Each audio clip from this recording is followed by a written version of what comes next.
اللہ اکبر اللہ اکبر۔ حضرت بایزید بستامی کہتے ہیں کہ میں نے اپنی ماں کے آگے ہاتھ جوڑے، میں نے کہا امی تجھے راضی کروں یا رب کو راضی کروں؟ تو اپنے حق مجھے معاف کر دے، اللہ کو میں راضی کر لیتا ہوں۔ ماں نے کہا جاؤ پتر میں اجازت دیتی ہوں۔ گئے جنگلوں میں ذکر و فکر میں لگے رہے، تنہائی میں اس کو یاد کرتے رہے، دن رات ذکر کے چراغ روشن رکھے۔ 12 سال گزر گئے حق کی تلاش میں۔ ایک دن واپس بستام کے قریب سے گزر رہے تھے، خیال آیا چلتے چلتے ماں کو سلام کر جاؤں۔ دروازے کو دستک دینے لگے تو اس خیال نے ہاتھ روک لیا کہ ساری زندگی ماں کو سکھ تو دیا کوئی نہیں، اب دکھ بھی کیوں دینے لگے ہو؟ رات کا ایک پہر بیت گیا ہے، سردیوں کی لمبی رات ہے، ماں بستر میں لیٹی ہوگی، تیرے لیے اٹھے گی، دروازہ کھولے گی۔ دروازے کے ساتھ ہی لگ کے بیٹھ گئے اور ساری رات کاٹ دی، اس خیال سے کہ ماں کو تکلیف نہ ہو۔ جب سحری کا وقت ہوا تو اندر سے جو نالی آتی تھی اس نالی سے پانی آیا، سمجھ گئے میری ماں تہجد کے لیے اٹھی ہے اور وضو کا پانی ہے، تو فوراً دروازے پہ دستک دی۔ اندر سے آواز آئی بیٹا بایزید میں ابھی آئی۔ مائیں بیٹوں کے دستک کے انداز سے جان لیتی ہیں یہ کس بیٹے کے ہاتھوں کا لمس ہے۔ 12 سال کے بعد آئے، دستک دی، کہا بیٹا بایزید میں ابھی آئی۔ ماں کی تو نگاہیں ہی دروازے پہ رہتی ہیں۔ اللہ اکبر۔ کہتے ہیں کہ ماں نے دروازہ کھولا، 12 سال جنگلوں کی خاک چھانتے بیت گئی تھی، پراگندہ صورت، بکھرے ہوئے بال، پھٹے ہوئے کپڑے۔ میری ماں کی جب نگاہ میرے پہ پڑی تو اس کی چشمان سے موٹے موٹے آنسو ٹپکنے لگے، اور اس نے ایسے ہاتھ پھیلا کے کہا مالک میرا بیٹا بایزید تیری طلب میں نکلا تھا، تو نے ابھی تک اسے اپنا قرب نہیں دیا۔ حضرت بایزید بستامی کہتے ہیں 12 سال کی ریاستوں سے جو کچھ نہیں ملا تھا ماں کے اٹھے ہوئے ہاتھوں سے مل گیا۔ میں نے کہا مالک میں تجھے کہاں ڈھونڈ رہا ہوں، تو کہاں موجود ہے؟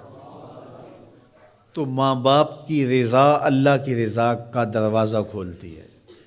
جن لوگوں کے ماں باپ ناراض ہیں اور وہ جا کے پیر صاحب کی خدمت کرتے ہیں، اور میاں ماں کے قدم چومو، باپ کی ٹانگیں دباؤ، ان کی خدمت کرو، تمہارے پہلے مرشد وہ ہیں، ان کو راضی کرو، پھر کسی شیخ کامل کی صحبت میں آنا، دیکھو کیسے دل کی بند کھڑکیاں کھلتی ہیں۔ ایک مرشد تو ناراض کر آئے اور دوسرے مرشد سے تمہیں کیا ملے گا؟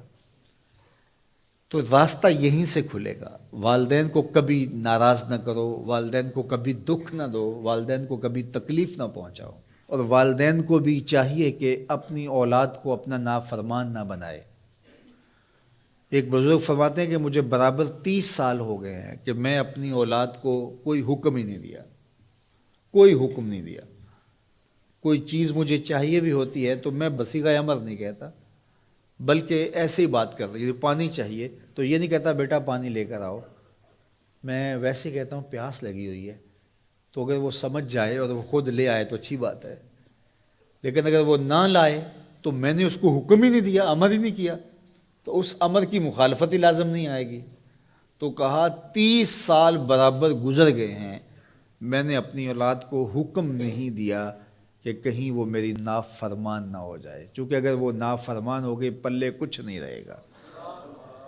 جو اولادیں ماں باپ کی نافرمان ہوتی ہے وہ ہوا میں بھی اڑیں، وہ چرخ پہ بھی جھولیں، وہ زمین پہ گرنے والی ہوتی ہیں، کبھی کامیاب نہیں ہو سکتی وہ اولادیں جو ماں باپ کی گستاخ، بے ادب اور نافرمان ہوتی ہیں۔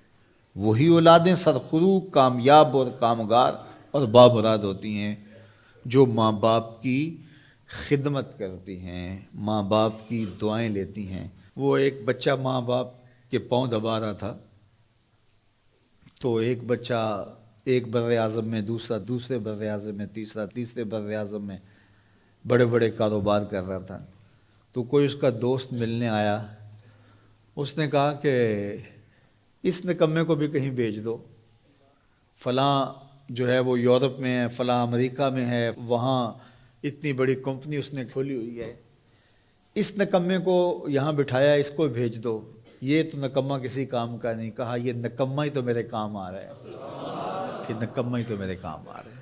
تو اولاد خوش نصیب ہے کہ اپنے ماں باپ کی خدمت کرے اور ان کے ساتھ حسن سلوک کرے۔